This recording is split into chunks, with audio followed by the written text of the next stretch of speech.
blockbuster when we see it. Non-stop action and state-of-the-art special effects. I just can't believe that they could do that! Because it really feels like you're really flying. The Back to the Future ride at Universal Studios Hollywood runs less than 5 minutes, but it puts the motion in motion pictures. Welcome to the experience known as movie rides, a fast-growing cinematic medium that lets an audience feel as though it's actually living the movie. Coming up, we'll go behind the scenes to meet Doug Trumbull and other effects pioneers who are developing the hardware and imagination needed to create thrilling movie rides. Whoa! Welcome to a very close-up view of Saturn! And we'll find out why movie rides are the new testing ground for Hollywood special effects. Next on Movie Magic.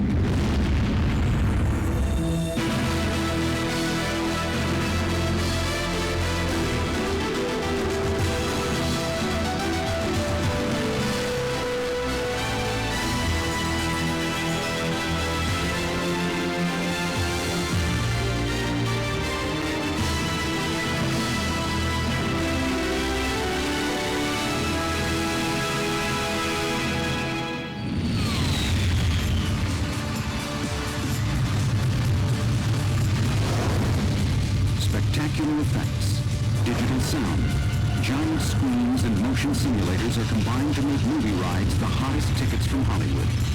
Movie rides trick our senses into experiencing flat-out acceleration, zero-gravity freefalls, and high-impact crashes much more convincingly than conventional cinema.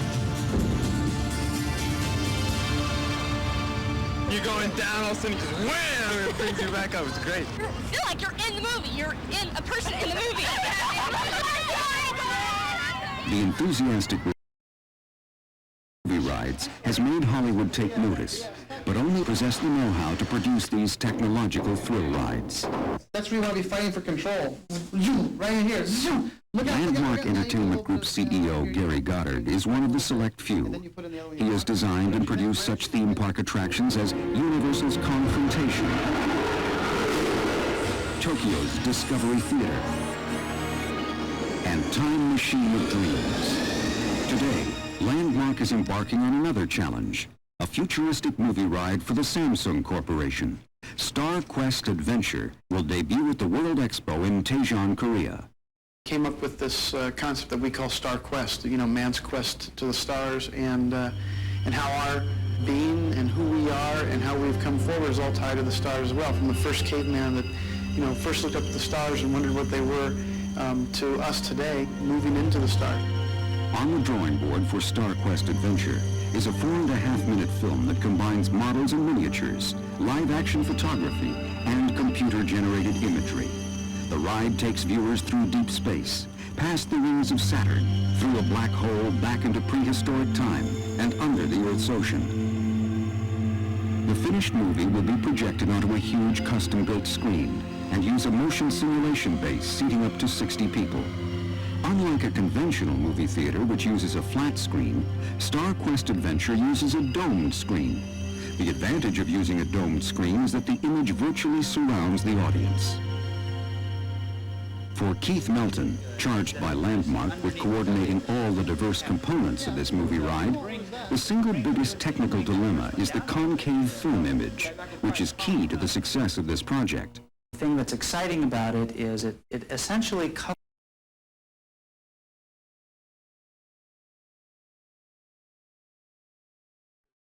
vision. So imagine yourself in a planetarium with your nose inside the perimeter of the planetarium so that it encapsulates your entire vision. So you feel like you are a part of this movie. And not only are you a part of the movie, but the seats are moving in sync to the images that you are viewing. So it's a real sensory experience. The filmmakers will achieve the dome-shaped image by shooting with a special fisheye lens.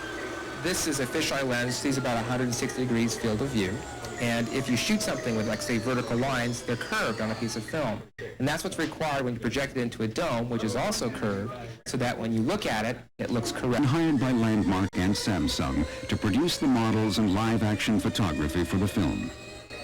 DreamQuest is responsible for Academy Award-winning special effects in Total Recall and The Abyss. In this scene, DreamQuest built 24-inch models which they shot with computer-controlled cameras to create a convoy of submarines moving silently through the seas. See it, Cap 3? Yeah, roger, I got it.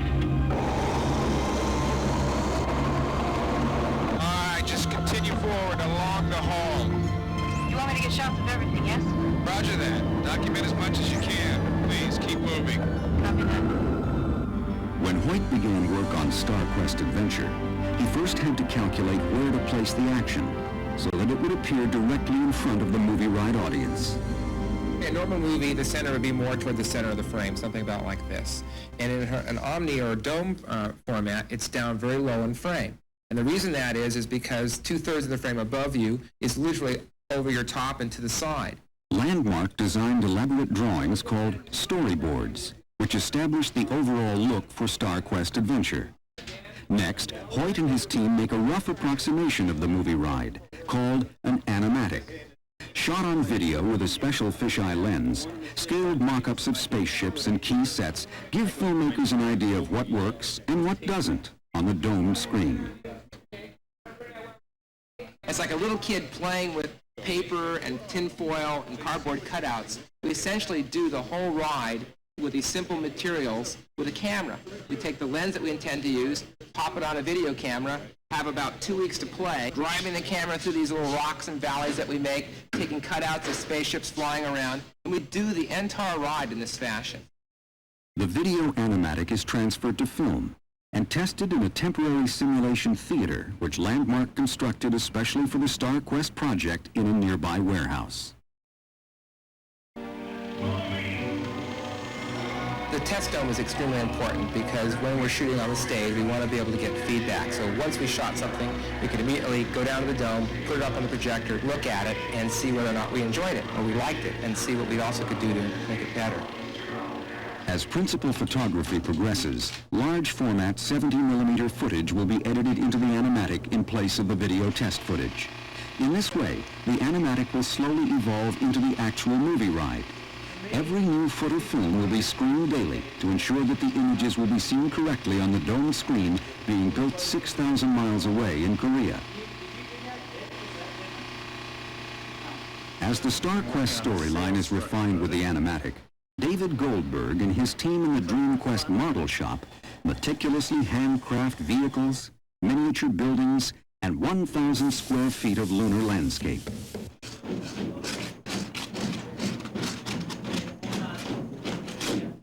For these model makers, the fisheye lens poses unique problems. The lens tends to distort the pieces, so we have to watch out that we don't have too many straight lines because they tend to be distorted on the screen. At every step of the complex creative process, this project presents rarely encountered challenges. That's the excitement and frustration of producing movie rides. Okay, pilot, I've set the coordinates for our first twister jump. Follow me! The first movie rides were actually military flight simulators with self-contained hydraulic systems. They were originally developed to give pilots crucial combat training. Frame is right there at my fingertip. The lens is seeing right out. Douglas Trumbull was the first Hollywood filmmaker to explore the possibilities of combining motion simulators with motion pictures. Trumbull initially gained recognition for highly respected special effects in 2001: A Space Odyssey, Close Encounters of the Third Kind, and Blade Runner. In 1976, he founded ShowScan and began producing film experiences that were the predecessors to movie rides. 8 years later, Trumbull created the first public movie ride. Tour of the Universe was produced by Interactive Simulation for the CN Tower in Toronto, Canada. It took audiences on a 9-minute journey to Jupiter and back. No one had ever done that configuration in a flight simulator with fixed screen, a fixed projector, but moving cars. And we immediately found out you had to start shifting the horizon and doing all kinds of weird camera moves in order to fool the audience's sensory mechanisms. in a way that's totally different from Flight Simulator. Different because movie rides took viewers on a much more dramatic ride, with believable movements, twists, and turns. Special effects artists worked hand-in-hand with simulated programmers to give audiences highly synchronized and carefully orchestrated entertainment. Gateway Control 5762. Launch commencing in 3, 2, 1. I have a few things to show you. Here, at the Institute for Future Technology, we made some of the most amazing technological advances the world has ever seen. For Universal's Back to the Future movie ride, Douglas Trumbull continued to advance the ride film experience, incorporating computer-controlled DeLoreans, 11 channels of sound, and a revolutionary 80-foot domed screen. Trumbull's effects team is able to take audiences on an amazing chase through time. You are inside the movie. You are one of the players in the movie. You feel it, you smell it, you sense it. And those characters on the screen are no longer chasing each other, talking to each other, killing each other. They're killing you, or talking to you, or chasing you. And it's a whole new dramatic relationship. Today, the makers of StarQuest Adventure are attempting to take movie ride technology one step further, incorporating live-action photography with more computer graphic imagery. As production designer, John Ferret interprets Landmark's design for the camera. You can do storyboards all day long and drawings and paintings, and yet until you finally shoot something or paint something and then project that within the dome, you really have no idea what it's going to look like, where the horizon line is going to be. To help them determine the correct horizon line, the place where audiences will see images most comfortably, the filmmakers used a special template that fit over a regular television monitor. This format here allows us to see where images go on the dome. In other words, we can tell what's in the center, or the top, or the sides. This helps us plan the shot from a compositional standpoint. For DreamQuest line producer Dennis Hoffman, compensating for the domed screen and fisheye lens is a constant challenge. That fisheye lens produces the problem of basically showing the world through the camera. We have a 160-degree field of view. What ends up then happening is you have no place to put lights, because if your camera sees everything, it's going to see the lights. To help mask the lights, filmmakers devised a special flap that concealed lights from the camera lens. Okay, camera's moving. Everybody watch your backs. This is a high-speed, turbulent ride. No pregnant mothers. A computer controls the camera to execute precise pre-programmed moves. This motion control system allows filmmakers to match other elements being created for the movie by computer-generated imagery. The great thing about motion control is that it's information that you can give to both the computer graphics people and the people creating the miniatures. And they have the same information to create the image so that later, when they take these two images, they put them together and they match seamlessly. Academy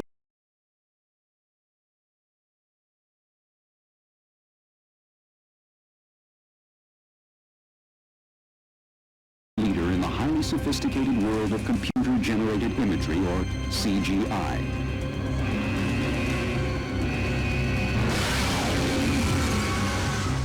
With advanced hardware systems such as high-tech silicon graphic computers, Metrolight is attempting to create images that are impractical or even impossible to shoot on film. Can shoot something live, you should. It's probably going to be more effective, it's going to be less expensive and take less time. But so many things are not possible in reality. They have lots of limitations that we have to deal with in real life that we don't have to deal with in the computer. Creating a CGI scene of the StarQuest spaceship flying through an ocean of dolphins and whales is a three-step process. The images start out as wireframes, which allow artists to establish basic shapes and movement. Next is the modeling stage, a painstaking process where the shapes get color, texture, and lighting. Finally, the dolphins and whales are animated, given the subtle movements that make them appear lifelike. The 7,000 individual frames of CGI film were the responsibility of Metrolight creative director John Townley. Just one frame in certain instances would take up to 18 hours to render. That's a pretty dramatic number when you think in terms of that frame going by you in a 30th of a second. One of the challenges of the job was how long it actually took to create pictures of this high level of resolution and technical achievement. Complex technical problems arose in the prehistoric dinosaur scene. Artists needed a highly sophisticated math solution to get the creature to chew leaves correctly. We're combining two kinds of software. The stuff that's closest to his mouth has to be married to what his mouth is doing. So that's interpolating geometry. We've got to actually interpolating backwards. It needs to actually, when he bites down, it needs to sort of kick up, and we've got doing the opposite.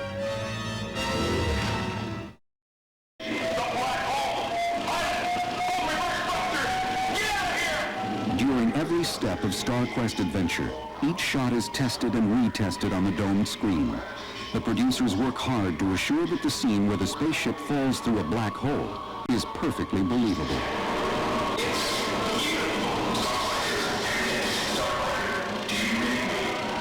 We're running that black hole? Yeah. It starts to, we're resisting, right? Yes. Do we actually back up first before we resist? We have a thing where we go back. This is the first version you ever saw. The new ones that we have, which we'll be cutting in, goes over the edge, you start going like this, he's backing up, we start losing it, start going around the corner, more stuff comes in. Great. What I want to feel is, when he says reverse thrusters, I want to feel it starting to go out before, so we're going down, and the reverse thrusters fall, and we start to pull out, and then it starts, then it starts shaking, we're not making it, and then we go, right? Okay. The gravitational pull is too strong. Commander, we're going in. The motion base on which the viewers are seated is as important to this movie ride as the images on the screen. The computerized motion base is programmed by Trey Stokes, who matches it with the screen action. We take this base and program movements into the base based on what the film is. So we do just try and match as much as we can the dives and turns and twists and accidents that happen. We bump into a lot of stuff in this particular ride. The hydraulic platform tilts forward, backward, and side to side. It simulates high-speed travel. In fact, the rumbling moves are equivalent to an 8.0 earthquake. Trey first gets the moves he wants by hand. Then he transfers those moves to computerized controls. Manually, I couldn't say that move should be 2 frames sooner. On the graph, I can do that. I can take the move that I have that feels right, but is just not quite in the right place, and just shift it. Our concern is if we put too much motion on the film, it's going to create a very sick audience. So we're going to pull back, if you will, on the motion on the screen and supplement it with the motion base. Back and forth testing continues as the creative team solves problems and makes changes. The other great thing that we can add, which is not so much side to side, is the turbulence. Just one of these things. As each scene is shot and refined, the film is edited into the animatic and housed in this large, elaborate, dust-free case called a loop cabinet. The loop cabinet allows movie makers to view their work in progress over and over again without rewinding and possibly damaging the film. This is a color move test of the moon base, coming out of the launch tube and flying around. It's really dealing with just the key light issues. It doesn't have any of the architectural lights that need to be done, but it gives us a good idea of, the problems that were involved with masking the lens and things. Integrating the live-action photography with the computer-generated images is the final process to complete this movie ride. This is accomplished using a process called electronic pin blocking. First, model moves are mapped with wireframe computer graphics. The model is then shot against a blue screen, a background that can easily be separated from the model. Finally, these pictures of the model are transferred to computer, giving the illusion that the spaceship is flying through the computer-generated scene. After a year of intense teamwork, StarQuest Adventure is ready for its debut. Landmark specially constructed this pavilion at the Korean World Expo in Daejeon for the 4.5-minute film. Now it will undergo its first test before a live audience. This spine-tingling, nerve-shattering spin through time and space has to be seen and felt to be believed. Thrusters engaged. Initiating tractor main. As movie ride technology continues to advance, several companies are working on the cutting edge of this exciting medium.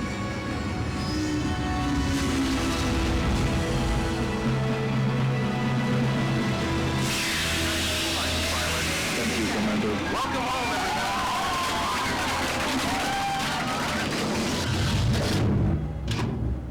ShowScan one of the first to explore the possibilities, used computers to create this hair-raising roller coaster ride through an abandoned mine shaft. The Days of Thunder movie ride was produced by iWorks Entertainment. Viewers experienced the explosive world of NASCAR racing with speeds up to 200 miles per hour. Thanks to brilliant special effects technicians with unlimited imaginations, you may soon find yourself part of your favorite action movie. Many Hollywood filmmakers see movie rides as the next frontier for motion pictures. Had a wonderful experience with Steven Spielberg, and we were at Universal looking at the Back to the Future ride. He said to me, "Doug, you know, I used to think you were completely out of your mind. And now that I look at this, I think you were right." I think technology is going to be pushing even further forward in ride films. The use of 3D, the domes that can essentially cover your whole field of view. A total environmental experience where maybe you smell, you feel, you interact.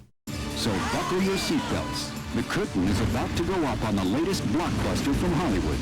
You can bet special effects wizards will break the bounds of technology to create faster, wilder, and ever more believable movie magic.